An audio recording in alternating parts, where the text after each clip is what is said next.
سرکار دو عالم صلی اللہ علیہ وسلم کے والدین کریمین کی شان کیسی تھی، یہ بات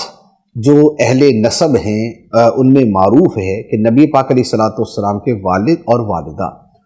دونوں کے نسب کا تعلق عرب کے معزز خاندانوں میں سے تھا، اور یہ دونوں ہستیاں یعنی والدین کریمین، یہ دونوں ہستیاں ایسی تھیں کہ اللہ تعالیٰ نے انہیں توحید پر رکھا اور انہیں بھی زمانے جاہلیت کی ہر طرح کی آلائشوں سے محفوظ رکھا، شرک سے بھی محفوظ رکھا،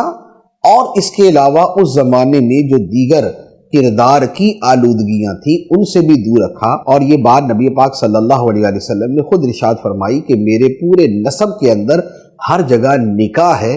نکاح کے علاوہ کوئی دوسرا معاملہ نہیں۔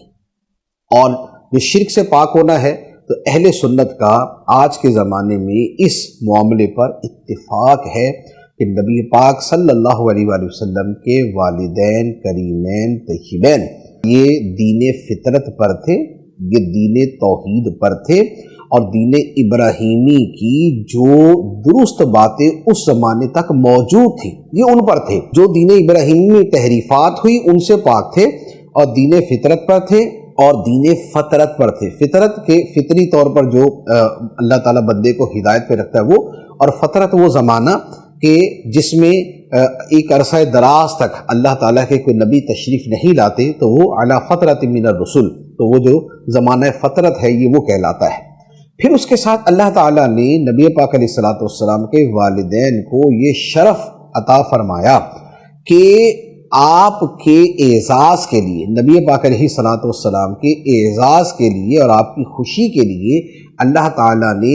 والدین کریمین کو دوبارہ زندہ فرمایا اور وہ نبی پاک علیہ السلام پر ایمان لائے۔ یہ ہمارے اہل سنت کی کتابوں کے اندر یہ بھی تفصیل کے ساتھ مذکور ہے۔ تو یہ نبی پاک علیہ السلام کے والدین کریمین ہیں۔ اس میں حضرت عبداللہ رضی اللہ تعالیٰ عنہ کے کردار کے بارے میں کتنے ہی واقعات ہیں کہ جہاں پر انہیں گناہ کی طرف دعوت دی گئی لیکن انہوں نے تقوی اور پارسائی کا راستہ اختیار کیا۔ اور حضرت آمینہ رضی اللہ تعالیٰ عنہ کا معاملہ یہ تھا کہ ان کے تو اشعار نبی پاک صلی اللہ علیہ وسلم کی شان میں کہ یہ مستقبل میں دنیا میں اللہ کی عظیم پیغمبر کے طور پہ معروف ہوں گے، اور پھر انہیں جو بشارتیں عطا کی گئی آپ کے حمل مبارک کے زمانے میں، وہ سب روایات جو ہے وہ حضرت آمینہ رضی اللہ تعالی عنہا کی عظمت پر عظیم دلیل ہے۔